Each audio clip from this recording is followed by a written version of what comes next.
Bonsoir à toutes et à tous et bienvenue à votre émission Impact 19h. C'est une immense joie de vous retrouver dans le cadre de cette émission pour des moments spirituels, pour des moments de méditation. Où que vous nous suivez, merci de votre présence et que l'Éternel vous bénisse.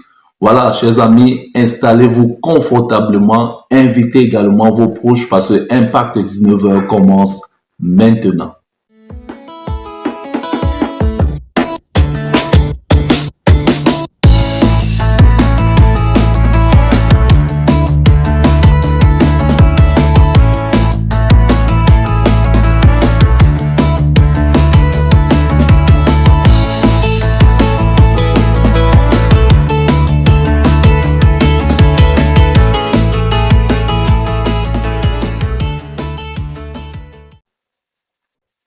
Oui, les amis, nous sommes arrivés à notre première rubrique, Instant d'adoration.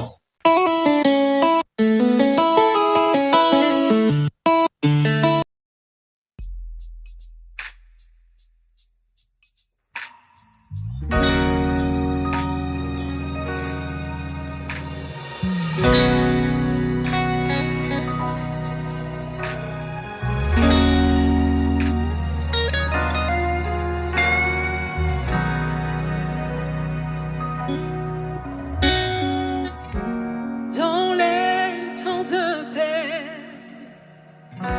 saison de douleur, quand tout semble noir, une chose demeure, notre Dieu est là, ses mots sont vrais, il dit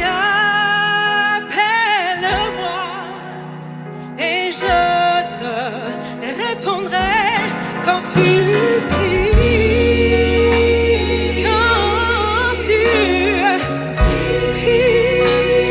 Il a promis qu'il répondra quand tu pries. Oh, prie, prie.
Nous remercions le Seigneur pour cette belle mélodie, que l'Éternel bénisse cette chorale. Voilà, nous passons comme ça à une nouvelle rubrique, la rubrique appelée Graines de sagesse.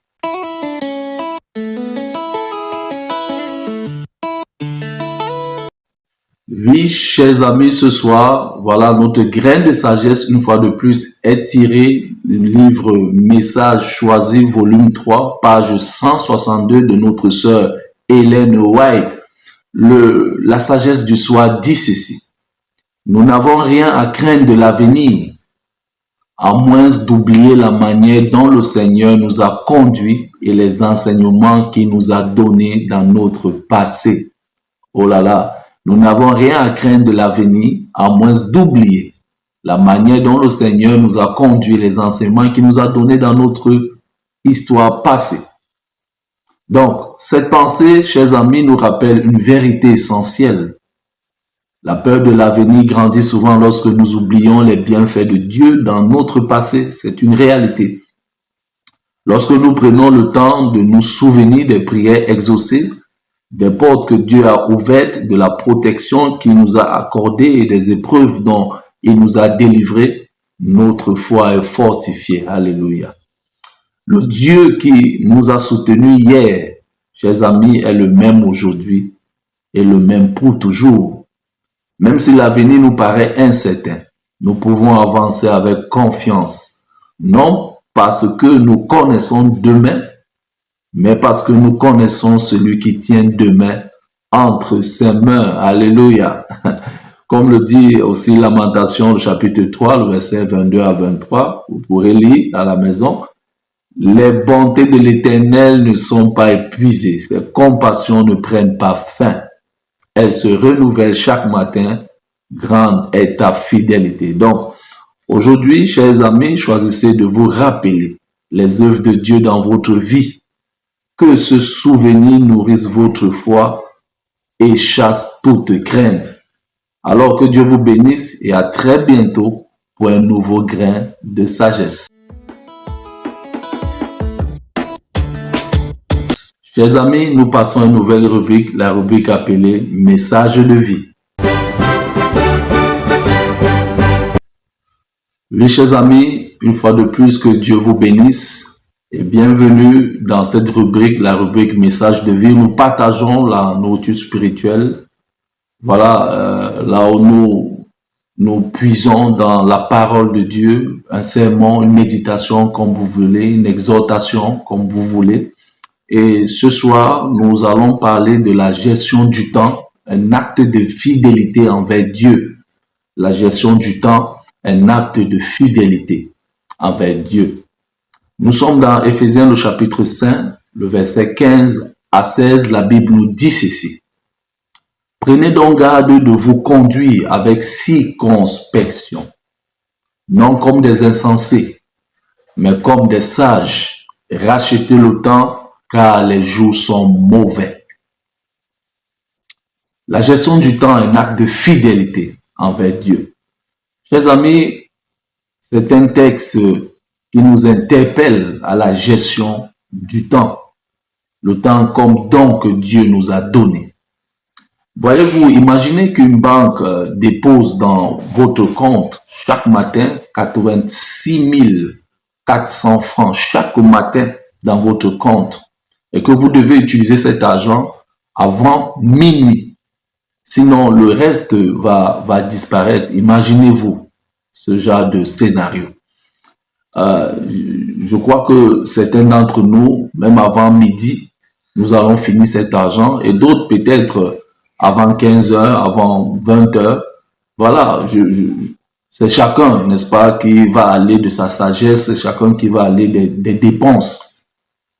Mais est-ce que vous savez que Dieu également nous donne chaque jour un trésor encore plus précieux?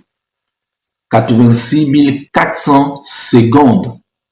Voyez-vous, l'argent perdu peut parfois être retrouvé. L'argent qu'on a perdu peut parfois être retrouvé en faisant autre chose. Voilà, en travaillant peut-être doublement, on peut retrouver l'argent qu'on a perdu.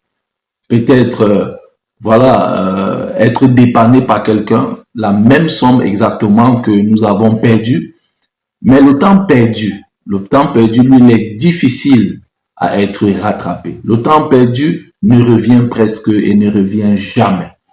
Voilà pourquoi la Bible, chers amis, ce soir, chers frères, chers sœurs, nous appelle à racheter le temps. Voyez-vous, en tant que chrétiens, enfants de Dieu, nous devons connaître, gérer notre temps. Le temps, c'est un don, comme nous l'avons dit en amont, que Dieu nous a donné et nous devons administrer ce temps fidèlement.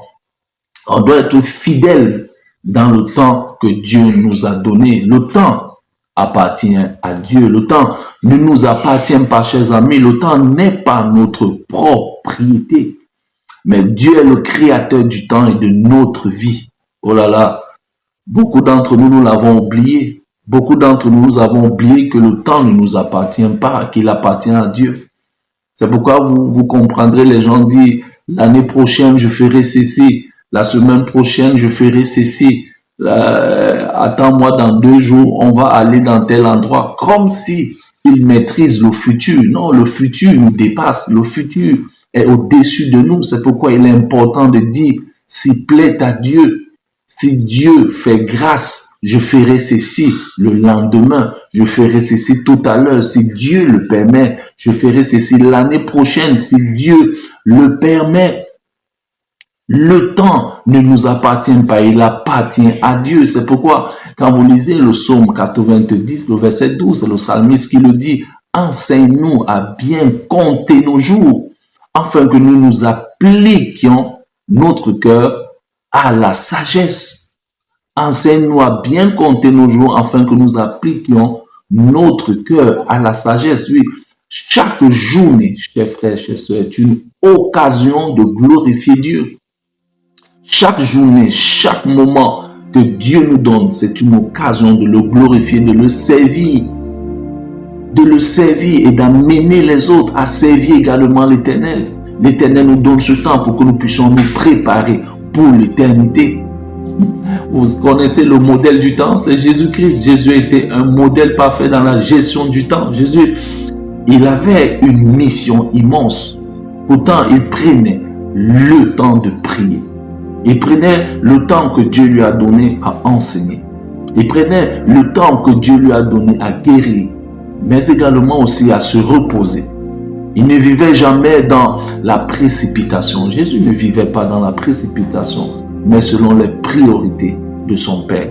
Parce qu'il savait que tout ce qu'il est en train de faire, c'est pour glorifier le Père. Et quand vous lisez Marc le chapitre 1, autant pour moi le verset 35, la Bible dit, vers le matin, pendant qu'il faisait encore très sombre, il se leva. C'est Jésus qui se lève très tôt le matin.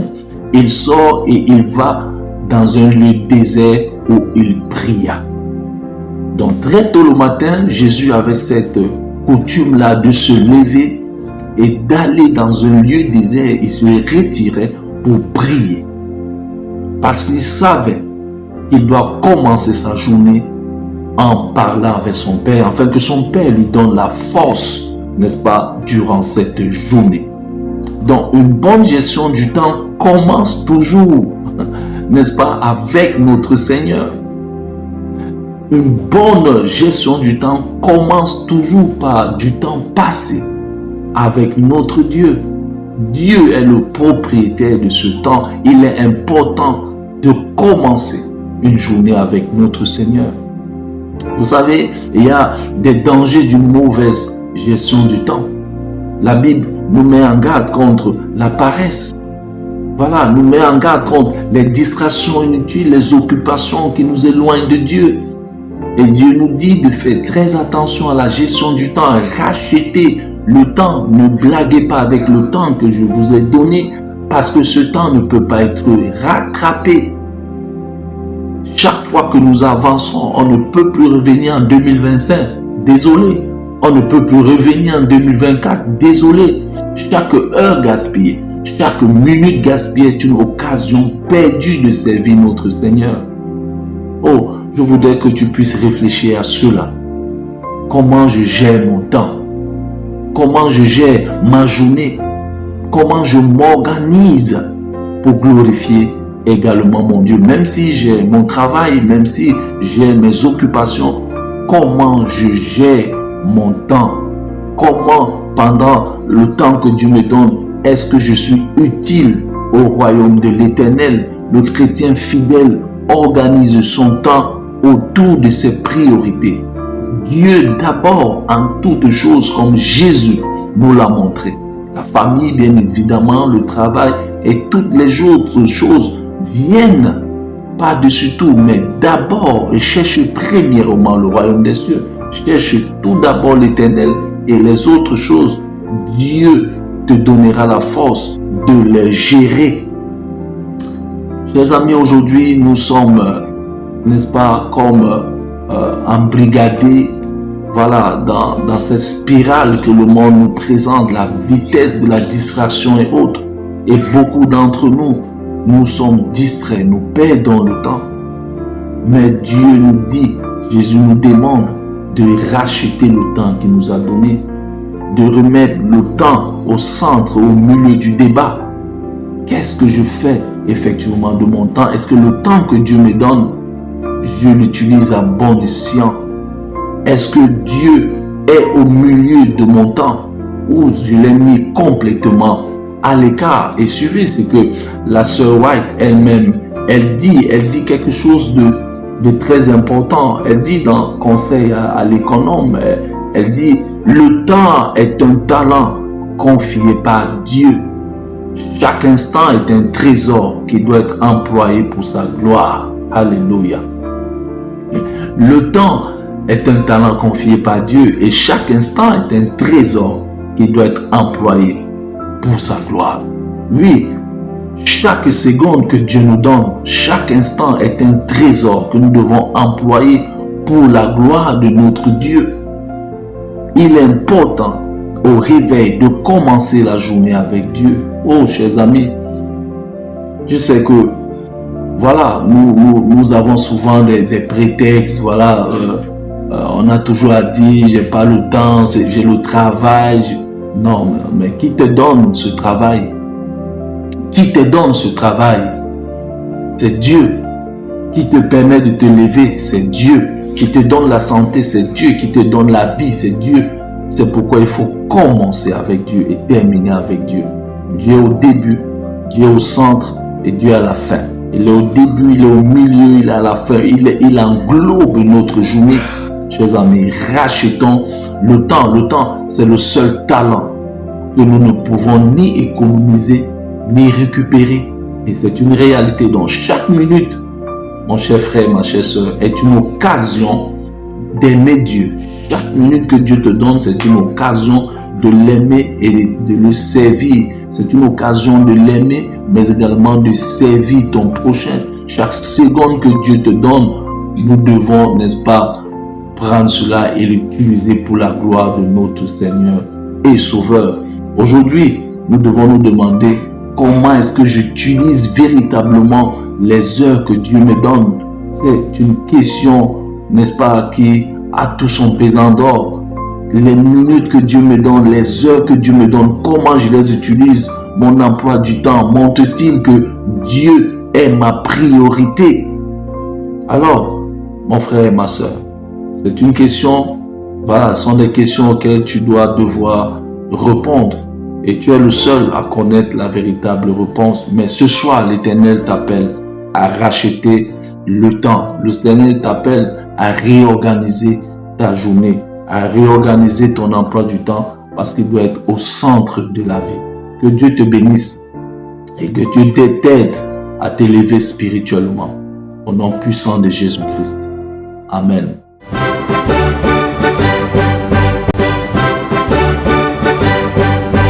Oui, chers amis, nous arrivons à une nouvelle rubrique, la rubrique appelée « Cœur en prière ».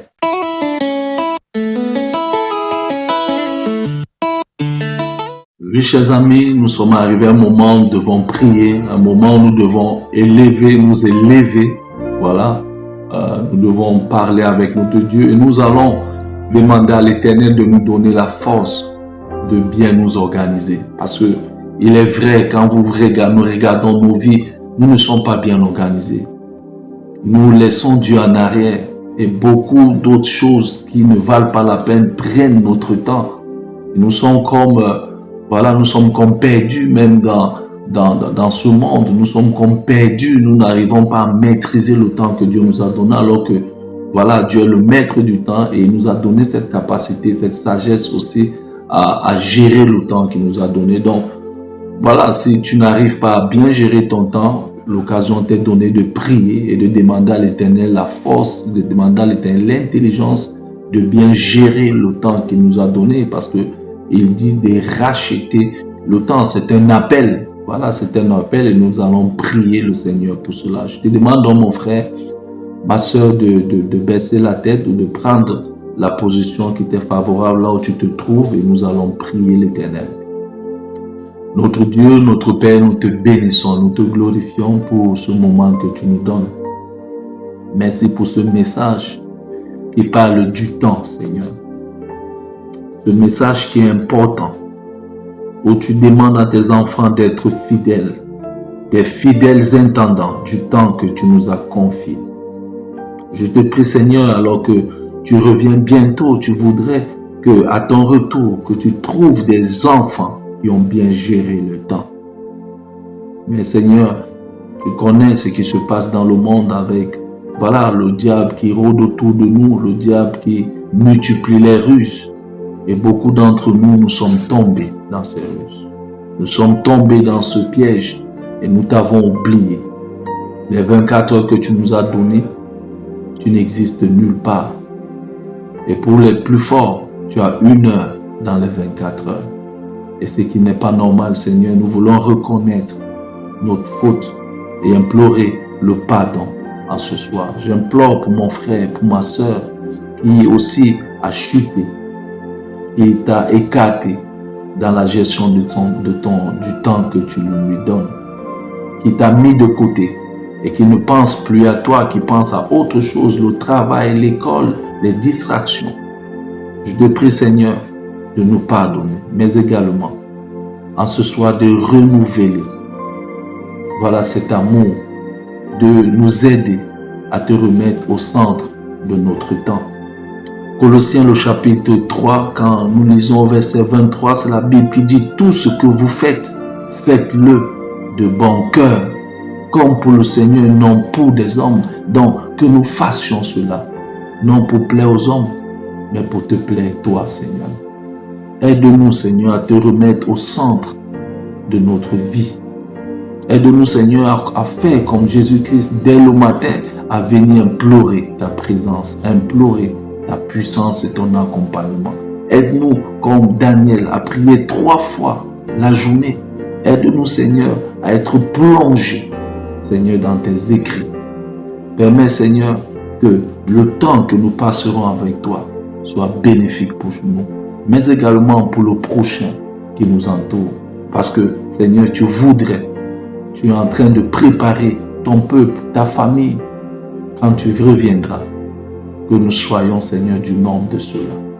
Je prie pour mon frère, je prie pour ma soeur, je prie pour moi-même, Seigneur.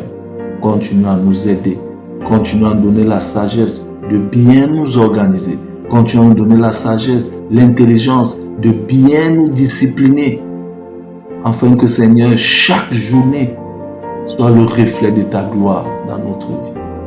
Accepte cette prière, non pas parce que nous méritons, mais c'est au nom puissant de Jésus-Christ. Amen. Mes chers amis, nous glorifions le Seigneur, oui, nous glorifions le Seigneur. Que le Seigneur nous donne la force de bien nous organiser, que l'Éternel nous donne l'intelligence de bien nous organiser, de racheter le temps, de remettre l'Éternel au centre de notre vie. Le temps appartient à Dieu. Voilà, l'émission est finie pour ce soir et comme je le dis d'habitude, prenez soin de vous. N'oubliez pas de liker, de partager, de vous abonner pour donner plus de force à notre mission. Que l'Éternel vous bénisse et à nous revoir bientôt. Prenez soin de vous. Bye bye.